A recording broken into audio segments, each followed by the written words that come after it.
Allie's Attic, where you never know what kind of surprise you'll find in my attic. I'm your host, Allie, and today my surprise is a gentleman who is a singer-songwriter. He's been in the music scene for over, close to 40 years. It's not a band, it's kind of a collective group of musicians called the Shiretones. I'm going to let him explain all that to you. He's from Scotland, which is amazing, because you all guys all know that's on my bucket list, because that's where all my ancestors are, and both sets of grandparents came from there. So I would like to introduce you to Bazz from the Shiretones. Hello, Bazz. Hello there. How are you? I'm good. How are you? So before we even get started, because I share everything with everybody, just so you guys know, Bazz has already done this interview once. I thought I could record the screen, and I did something wrong. So we're trying again. He's being like such a good sport. It is like absolutely unbelievable. See, this is why I love independent musicians. I'm just going to say it now. Anyways, so we're starting all over. So Bazz, thank you so much for being a good sport, and let's pray that this works. So basically, Bazz, like, I know you've been in the music business for 40 years. You've been in different bands. Talk about your journey, like how old you were when you started getting interested into music, and like right up to now, the different bands you've played with, so on and so forth. Well, basically, I've had a love of music since I was a small child. I remember from about the age of 5 years old, I really pestered my mother for a guitar. She would never buy me one. You know, I used to see musicians and pop stars on TV, and I was absolutely captivated with the whole thing. So it became a sort of passion almost. And eventually, when I was, 12, 13, something like that, my mother bought me a guitar, and I've never stopped playing since. And basically, I took a chord book and a guitar, and I remember the first song I ever learned was "She'll Be Coming Round the Mountain." and so when I learned that song and I had the chords down, the next thing I did was I put the book to the side and I said, I've learned these chords. What can I do with them? Mm-hmm. So I took the chords and I rearranged them in a different way, and I put words to it, and I realized, I really loved writing songs, and I loved that creative side to music, the energy that comes from that. And by the time I was in maybe in my later teens, punk rock had come out, because I'm a child of the 70s. So am I. And when punk rock came out, me and a friend of mine, we started a punk rock band, and then I just moved through the genres as musical tastes changed, moved from punk rock to new romantic and different things like that. However, when I'm on my own and I'm writing songs for myself, as you know, I'm a bass baritone, and yeah, we couldn't tell at all. And what I realized was that most rock songs and punk songs were sung by tenors, and I don't really have that sort of type voice. That was pretty good. so I never really felt that comfortable, and then I started to realize that when I write songs on my own, they tend to be country or folk type songs. Then often, if I take them to a band, they get changed. They become they metamorphosize into something else. They become a punk song or a rock song. But they always started out with an acoustic guitar and a baritone voice. Yeah. Yeah. So the musical taste would change. I'd go through all these different changes, and then people around me started to say that why don't I just express myself as myself, and not try and fit into what other people wanted to do. Mm-hmm. So I started to do that, and people were very supportive, because I remember when I was let's say 14, 15, 16, something like that, where I live, which is in what we call a housing estate, which is a group of houses all together. I don't know what you guys call it in Canada. What do you call it? Duplexes? I think the duplex, or just housing, something like that. Yeah, that kind of thing. Yeah. So I used to go down to where the local store was on a nice summer's day, and I would take my guitar and I would play the songs I'd written when I was like just a young teenager. And some of the kids would come and they would sit and listen. And years later, I bumped into some of these people, and they still remember me sitting at the store singing these songs, that I'd written. That's awesome. So that prompted me. People then encouraged me to write an album about my music, and solely about me. And that's been my journey so far. Well, and like you said, for the first time ever, you've created a solo album that reflects your personal life and thoughts.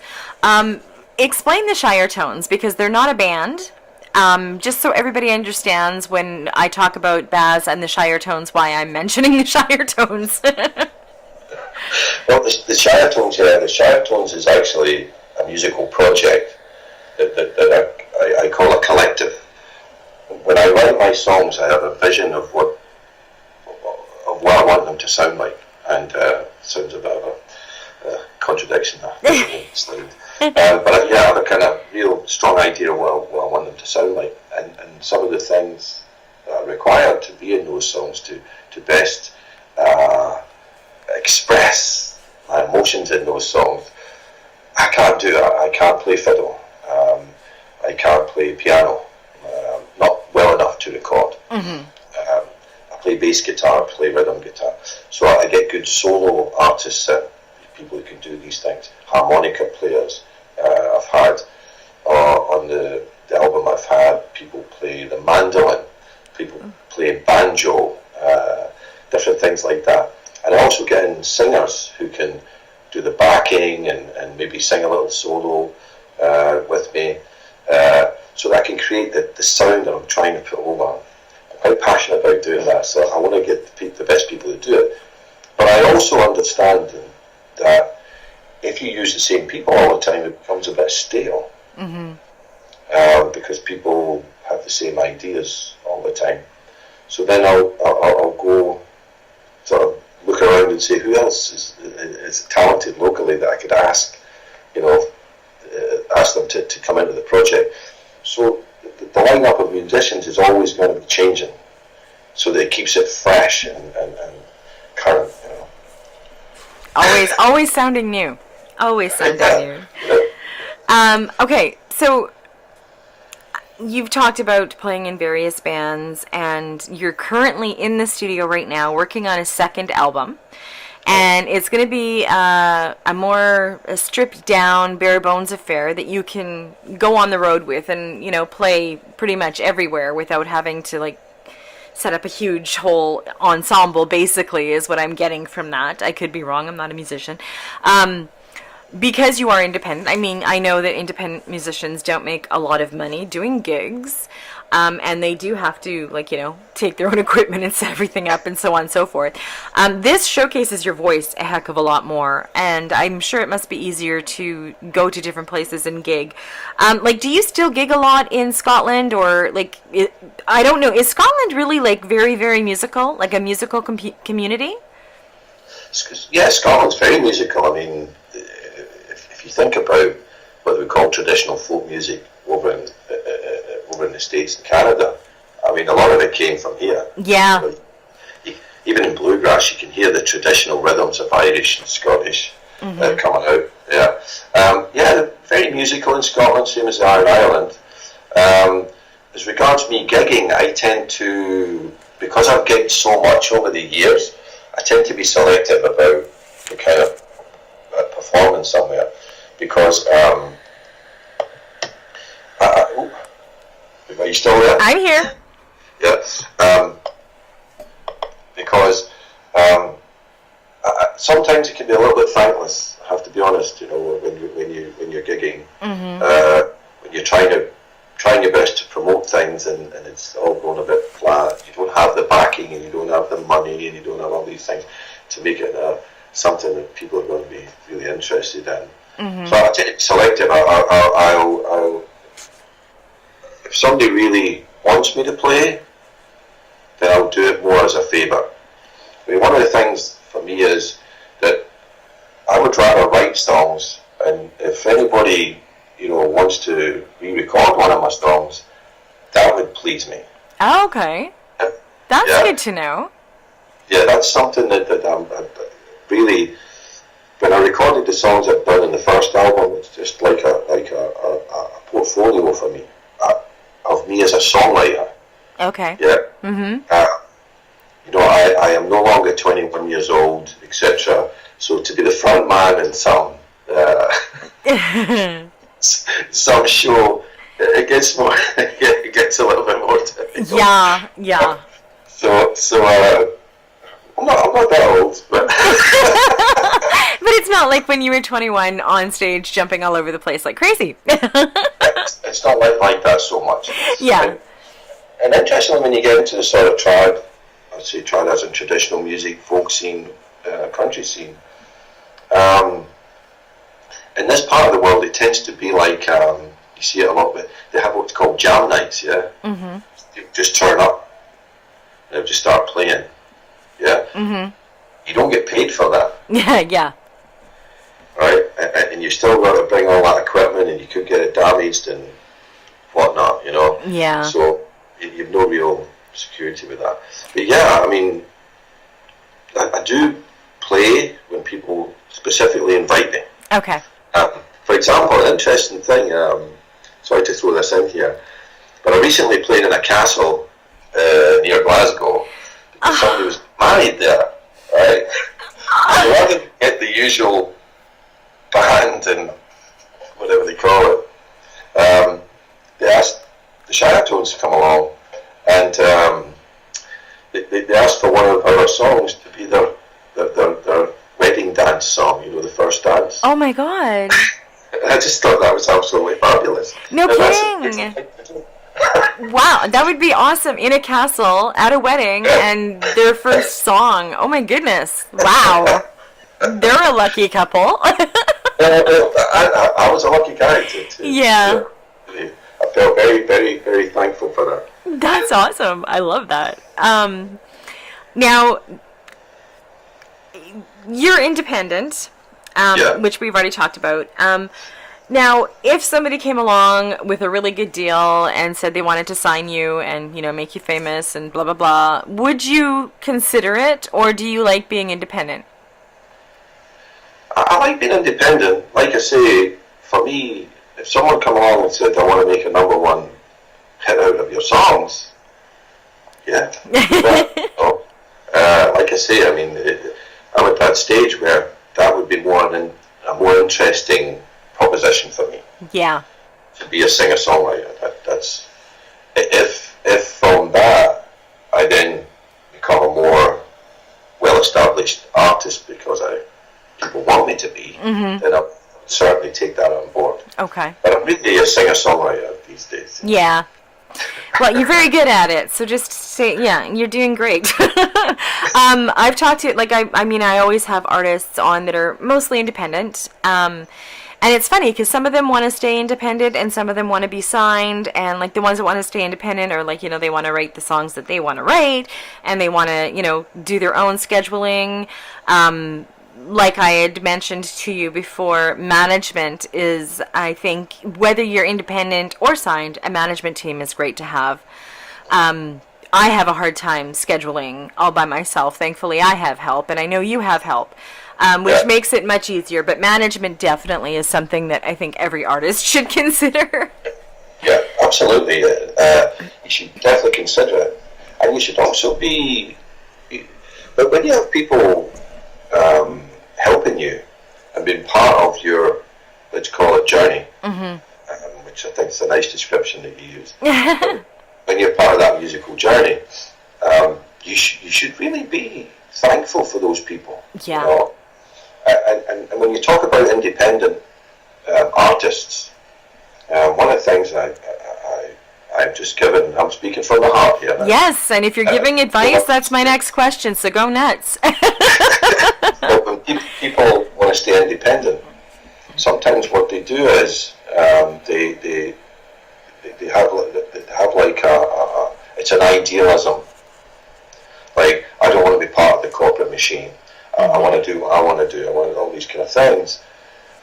When really, if you said to yourself, look, I'm open to all suggestions, and I may get the opportunity to be in control of everything I do. Mm-hmm. But if I want to be a full-time working musician, I may have to make a few sacrifices. Yes, definitely. As I said, I was around in the 70s, doing stuff, and it was a common thing. I actually remember as a kid, there used to be these glam rock bands, and when you looked at all of their vinyl, you would see Chin Chapman, and these guys, this duo wrote all the songs for all the different bands. So if you wanted to be successful, you had to have a Chin Chapman song. Yeah. It's a bit like Gershwin or, these Hollywood writers. Exactly. They wrote the songs even though the artists performed them. Mm-hmm. And it was those things that made the artist famous and successful, or whatever you consider success to be. And I think people should think about that when they say, I want to be independent and fold their arm, all defensive. Yeah. Well, and you know what I find really weird is, and I'm not going to mention names, I've interviewed 5 people now from The Voice. One of my favorite shows, and the reason being is because they have their backs turned and they are going strictly by The Voice. It is a reality show, but I mean, that is one of the things I love about it. One of the judges has told an artist who's doing very well, never sign, be independent, stay independent. So it's weird knowing that this person who is highly successful, like, trust me, highly successful, is, giving his artists and winners or whatever, even if they don't win, he's giving them the advice of not signing. And it surprised me. It really did surprise me, because I thought, the ultimate goal is to get signed by Warner or Sony, or, you know what I mean? So I was really shocked by that. So I like your take on it. Like, you can't put yourself in a corner or a box and just stay there. You have to be open to everything. Absolutely. Yeah. I think that's an unusual thing for somebody who, if they are extremely successful, has probably gone down the corporate line. Mm-hmm. Maybe their experience is that they now feel restricted. Maybe. But that's still choices they must have made during their journey. Yeah. Okay. Yeah. I just wanted to share that with you because it kind of went with what you were saying. I was like, wow. Okay. So I love this part. Everybody knows that I have a bio in front of me when I interview these people. I don't usually go by it because I want them to tell me their story. That's why I call it a journey. But there is a part in Bazz's bio that I love. And honestly, if I could take a little part of it and use it all the time, I would. Bazz and the Shiretones have a clear vision to bring those who enjoy their music together to form a collective. You feel that they should have an input rather than be passive observers and listeners. So you're telling them, join the ever-growing circle of like-minded lovers of this brand of folk country. Here's my favorite line. Tune in, take part, and chill out.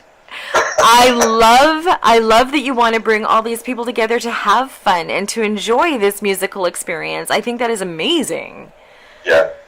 It just came to me one day that nobody seems to have really sought the view of their fans, let's call it. Mm-hmm. Yeah. To say, if I'm going to write or record a new song, what would you guys like to hear in it? Yeah. Be there from the inception. Would you like more guitar? Would you like this guitar sound, that guitar? It's obviously it's a newer concept, so there would be teething problems. But even just to say, for example, when I went and played, when I played a gig at a Scarecrow Festival, we have a thing here called the Scarecrow Festival, which is quite fun. Mm-hmm. And I put out, which shirt should I wear? I'm going to go and perform on stage tomorrow night or next week or whatever. Here's 3 shirts. Which one would you guys like me to wear? Actually go out and do it, Uh-huh. But also with the music, here's 3 guitar players. Which one do you like the look of? Mm-hmm. Use that guy. Whatever it is, something. And it means that they have taken part in the creative process. I mean, how many artists do that? I don't know any. I've never heard of it before, and I think it's absolutely wonderful. The good part now with this conception of yours, which I think is absolutely wonderful, I mean, I wish I could have had part in a lot of songs, is social media. Like you said you had 3 shirts. Which shirt are you going to wear? Social media has come so far and it's helping. I mean, so many musicians now. Excuse me. So, I mean, you get the option of saying, okay, which shirt should I wear? And you get to show it on your social media or your website or wherever. And, you get the, I'm going to say audience in quotes because it's regular people. They get to have input, and it makes them feel important. It makes them feel like they are part of something wonderful. So I love that you do that. I absolutely love it. And I hope it catches on and everybody starts doing it. Yeah, that would be cool. Yeah, that would be great. We wouldn't, we wouldn't have, I'm going to say it, and I always say when I say it that I love all types of music. I love all kinds of musicians. I am like a lot of people that I've talked to. If there was more people involved with the creative process that weren't the musicians, that were actually the audience, we wouldn't get such cookie cutter music. Yeah. And I think that's true, yeah. Yeah, and we do get it. Unfortunately, we do get a lot of it, and that's not the band's fault. I want everybody to understand the band's doing what they're being told to do, you guys. So that's why it kind of all sounds the same, because a lot of record companies, not a lot of them, some of them, well, this is working, so let's do this. And it all ends up sounding kind of the same. So I love what you're doing, and like I said, I hope it catches on way more, because it'll be way better, and we'll be able to I've got a great job. I get to hear all kinds of different music anyway, because I'm listening to independent artists, although there's more radio stations starting to play them, which I think is awesome. Okay, so if you had any advice to give any artist, like a new artist, what would that advice be? For me, the main piece of advice would be, number 1, be very clear on what you want to do and what you want to achieve. One of the ways to do that would be to take a piece of paper, a big sheet of paper, and a Sharpie pen, and write a flow chart of all the steps you think are required to get from A to B. Mm-hmm. When you do that, you bring an idea or concept out of your mind into the real world. So now you can see it, now it's real. You've actually lifted it. So it's no longer just a pipe dream. Yeah. It's a plan. And it's a written plan. And you can change that plan. You can take another side route, another little part of it, or, another area of the flow chart. You can add, you can take away. If you give up the idea, you can ceremoniously tear it up and throw it away and say it never worked. But you can also write that plan and come back a month later and say, why am I not any further forward? And you'll see, because I didn't do these 5 things. Yeah.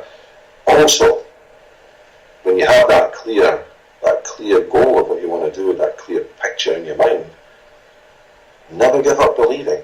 Never give up believing. People are always going to tell you, oh, you're wasting your time, it's not going to work, you've been doing this for so long, etc., etc. Mm-hmm. For me, music has been an amazing journey. Yeah, I don't need to be a judge on The Voice. I've had an amazing journey in music. Yeah. Don't. Just as a sidetrack, incidentally, shows like The Voice and X Factor and these kind of things. When I listen to these things, we're talking about independent artists. They may have their backs turned on The Voice, but to me, there seems to be a very similar sound that's always picked. That's why I said it is a reality show. Yes. There's not very many bass baritones. Yes. Unless I could do it if I dressed up as Bing Crosby or something. Oh my God. Oh, you made me lose my headphones. Stop making me laugh. Oh my goodness.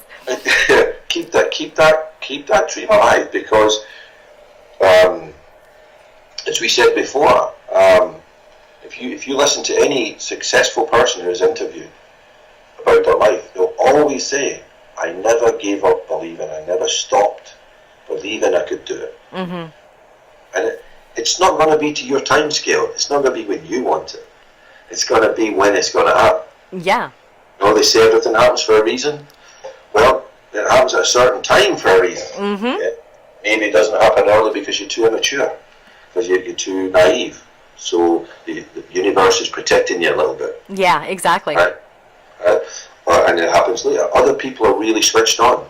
They aren't naive. They get it all going on early, so they get it sooner. Mm-hmm. But never give up believing. That doesn't just apply to music. You know, I'm a big believer in cosmic ordering and these kind of things. There's a book called The Secret by Rhonda Byrne. You ever heard of it? No. You need to look that up. Okay. So it's in there somewhere. Okay. Never give up believing. Yeah. Never give up believing. Okay. That is a great set. You know what? And talking about your flow chart and stuff, a girlfriend and I were talking yesterday, and she is so inspirational. So inspirational that I've been doing this website for 6 months now. Talent galore. I'm booked till October 19th. But, like, I'm not getting advertising. I'm not getting sponsors. So, I mean, bare bones equipment, as poor Bazz knows, because this is the second interview in like 10 minutes. but also, I am striving for that, and I need a kick in the butt every now and then. And she inspired me to take stickies and just write goals on them and stick them all over my wall in front of like my little mini studio here, and it helps. It totally does help. So I love that you talked about the flow chart and, you know, writing down your goals, because it does help. And yeah, they're going to change and things are, but as long as you have it written down and you're still striving for it, yeah, I love that advice. I love that advice, Bazz. That is awesome advice. You should be like, you know, I don't know what you should be, but this idea of getting, you know, people involved, like the audience involved in the music and stuff, and all your great advice, you should be a mentor, or so. You should be something. I'm serious. You're so good at this. I think I'm up late. He's like, you know what? This is the second time I've done this interview. I'm just like, ugh. Okay. So, what 2 songs are we going to hear from you? 2 songs: "Goodbye, Mr. Heartache" and "Fool." Yes, and just go ahead. Oh, sorry. "Goodbye, Mr. Heartache" was written as a duet. You know, and "Cruel," part of it was dedicated, not all the song, yeah, but some of it was dedicated to my father, who died a number of years ago. Oh. And I still kind of miss him. So. Aw. Oh my goodness. That's awesome that you wrote a song about him, though. Goodbye, Mr. Heartache is one of my favorite songs. Just so you know, I love your voice. I am so glad that you've decided to stick with this genre and singer-songwriter baritone, because you do it so well, Bazz. It's just amazing. Thank you so much. I have the best playlist in the world. I'm just telling everybody, because I get all these amazing artists like you come on, and I get to listen to your songs, and then the songs I like, I'm like, ooh, playlist. So if somebody ever sat down and listened to my playlist, they'd be like, who is this? But great music. Now you can buy your music pretty much everywhere that people purchase music online, like Spotify, Amazon, iTunes. There's Amazon, Google Play, all that stuff. Yeah.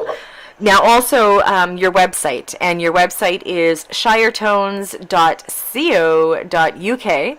That is going to be up on my website with a link, so as soon as they click on it, they can go straight to your website. You can learn more about Bazz and the Shiretones and all kinds of interesting things, and you can buy stuff off of there as well. So yeah, I urge everybody to go and check it out and buy the music, because it's amazing. I love it. Okay, so Bazz, first off, thank you for being such a great person and a great sport to come back and do the second interview. Absolutely, pleasure. Yeah, let's hope you don't have to come back and do a third. because by then we'll both be like, oh my dear God.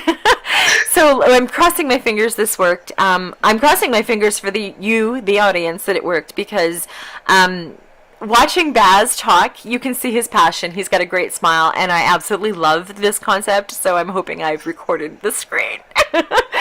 So thank you so much for coming back the second time within like half an hour and redoing it for me. I totally appreciate it. And I wish you all the success in the world. If this didn't work as a screen video, I've got the audio, so it may be just an audio video, but once it's up, I will tag you and you can share it wherever you want. This isn't a one-shot deal. You can always come back. If, like, once you record or you release your second album, you want to come back and talk about it, just send me a tweet.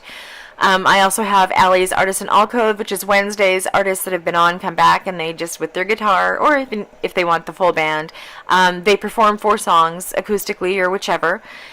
So that's available. Or if you just want to shoot me your singles, I have a lot of artists doing that, and I'm just throwing them up on a page I've created called Odds and Ends on my website, so I can promote them. So yes, I got that all out. Now thank you for coming on and being patient, and I appreciate you. And like I said, I wish you all the best. Thank you so much, Bazz. Thank you so much. And thank you for joining me on Allie's Attic. Keep checking my website, because you never know what kind of surprise you'll find in my attic. Cheers!